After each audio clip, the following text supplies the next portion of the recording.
Сәлем достар, баршаларыңызға, сіздермен бірге арайлым. Бүгінгі блогта мен сіздерге өзімнің бет күтіммен бөлісетін боламын.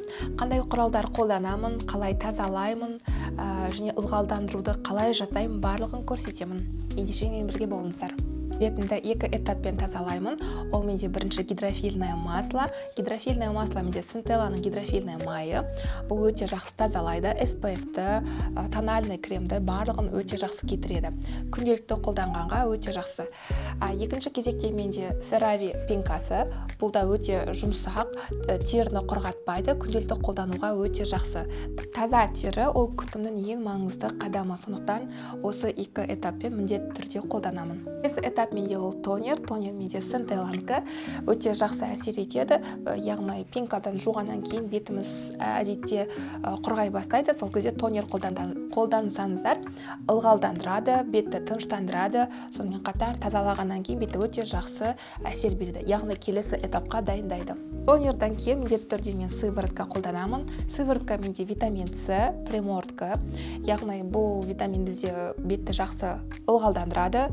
Витамин С-ны өздеріңіз білесіздер, беттегі қызарып тұрған куперозды болсын, барлығын тыныштандырады.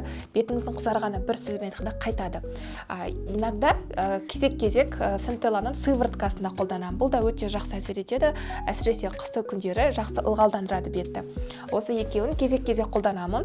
Бір күні С витамин, бір күні осы сыворотканы қолданамын. Өте жақсы, яғни сывороткалар мен уже қолданғаныма жарты жылдан асып кетті. Сондықтан сіздерге де кеңес бере аламын. Егер беттеріңізге С витаминін таңдай алмай жүрсеңіздер, қандай брендтікін алу? Примордка тоже маған ұнады. Мен қатар көздің айналасына да мен крем жағамын. Яғни Blue деп аталады. Осы брендтікі маған өте қатты ұнады. Бетті яғни көздің айналасын жақсы ылғалдандырады екен. Яғни сонымен қатар бұл жерде 12 пептид қосылған екен. И коллаген бар. Яғни сіздің көзіңіздің айналасына әжім түсе бастаса, осы крем қолдануға болады, өте жақсы екен. Маған өте қатты ұнады. Қолданғаныма примерно бір айдан асты.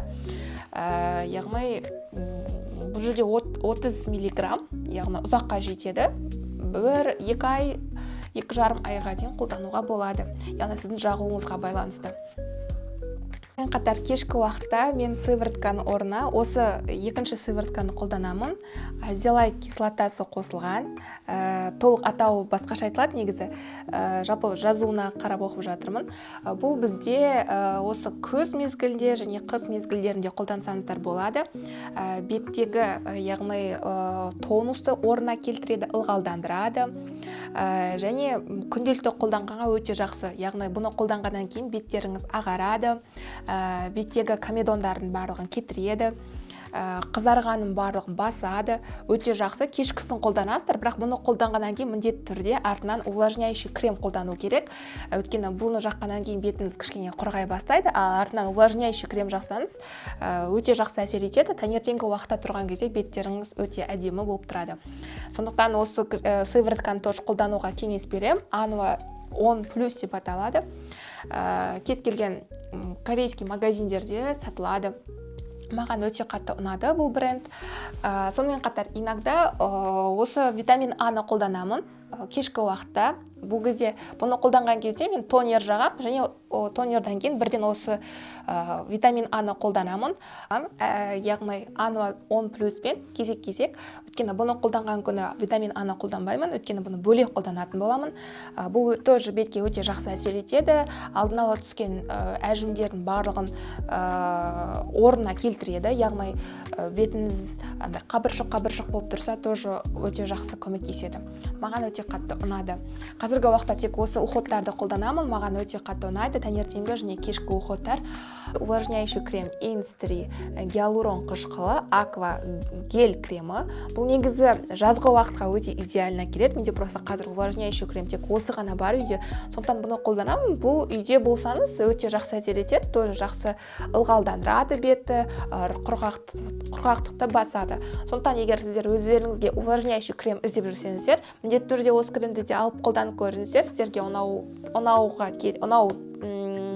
ұнайтынына сенімдімін. Өйткені маған өте қатты ұнады бұл крем. Сонымен қатар SPF-ті де қолданамын, яғни сіздер осы Anua 10-ды қолданғаннан кейін кешкісін таңертеңгі уақытта міндетті түрде SPF-ті далаға шығатын болсаңыздар, міндетті түрде қолданыңыздар, өйткені SPF біздің бетімізді жақсы қорғайды, желден қорғайды. Жалпы қазір қыс уақытында көп қыздар SPF беттеріне жақпайды, бірақ ойлайды, что күн аз, күнде жүрмеймін да, бірақ бізде күннен бөлек әртүрлі ауа райына байланысты бізде мысалы қар жауады, жаңбыр жауады, сонымен қатар жел, оның барлығы бетке әсер етеді. Ал SPF жағып жүрсеңіздер, SPF барлығынан қорғайды. Менде осы Aloe SPF-і бұл сонымен қатар алдын ала әжімді де, яғни әжімді түсірмейді. Яғни SPF жағып жүрсеңіздер. Осымен мен бүгінгі оқыттарым аяқталды. Сіздерге ұнады деген ойдамын. Егер ұнаса, міндетті түрде лайк, комментарий қалдыруды ұмытпаңыздар. Сіздермен болған арайлым, әрдайым әдемі болып жүріңіздер.